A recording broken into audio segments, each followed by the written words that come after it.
জঙ্গলের মধ্যে ছোট্ট একটি মসজিদ, কিন্তু রহস্যে ঘেরা।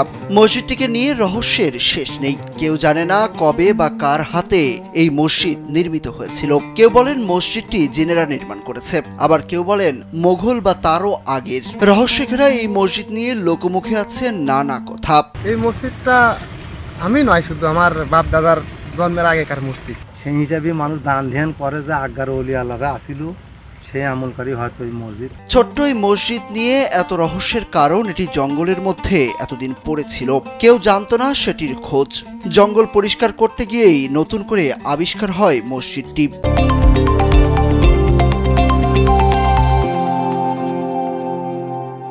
ইতিহাস ঐতিহ্যের অনন্য নিদর্শন এই ছোট মসজিদ রহস্যে ঘেরা।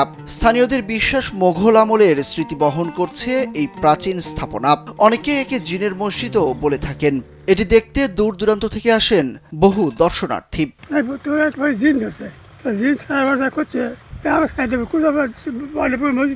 মাত্র 13 ফুট দৈর্ঘ্য ও 13 ফুট প্রস্থ বিশিষ্ট এই মসজিদের উচ্চতা প্রায় 22 ফুট। পূর্ব দিকে রয়েছে 3 ফুট উচ্চতার একটি প্রবেশদ্বার। ভেতরে একটি ছোট মেহরাব ও কোনায় দৃষ্টিনন্দন নকশা করা কারুকাজ। বাইরের দেয়ালে পোড়া ইটের ক্ষয় দেখা গেলেও ভেতরের গম্বুজ ও ইটের গঠন এখনো মজবুত। মসজিদের ভেতরে বা বাইরে কোনো নামফলক বা শিলালিপি নেই।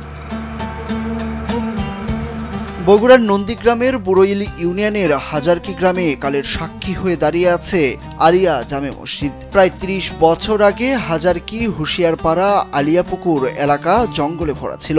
ওই পুকুর পাড়ে হাট বসানোর উদ্যোগ নেওয়া হয়। জঙ্গল পরিষ্কার করতে গিয়ে সেখানে এই মসজিদের সন্ধান মেলে। এই মসজিদের প্রতিষ্ঠাকাল বা প্রতিষ্ঠাতা সম্পর্কে কোনো ইতিহাস নেই। এইরকমই দেখতেছি, আগেও এরকম দেখছি, আমরা হয়ে থেকে দেখেছি। মসজিদে অনেক দূর থেকে লোকজন আসে নামাজ পড়ার জন্য। রাস্তাঘাট ভালো না, আপনার রাস্তাঘাটের অবস্থা বৃষ্টি হলে কেদা হয়ে যায়। আর মসজিদের এই অবস্থা, কোনো কাজ কাম হচ্ছে না, টাকা পয়সাও মসজিদে কেউ দেয় না। মসজিদের আপনার ঠিকানা যদি খন যে কোন কতদিন আগেকার মসজিদ, আমরা কেউ পারবো না। আমার বাপ দাদারা কোয়ার পারবে। আমার জানা মতো আমার বাপ বেঁচে গেছে 85 বছর, আমার দাদা বেঁচে গেছে 110 বছর, তারও আজ্ঞার।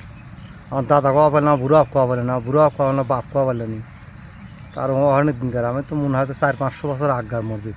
অযত্ন ও অবহেলায় পড়ে থাকা মসজিদটি স্থানীয়ভাবে দুবার সংস্কার করা হয়েছে, কিন্তু সরকারিভাবে সংস্কার ও সংরক্ষণের কোনো উদ্যোগ নেওয়া হয়নি।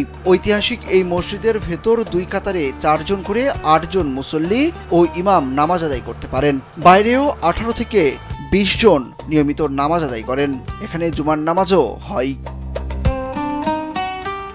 মসজিদের সামনে প্রায় 7 ফুট আকারের 3টি কবরও রয়েছে।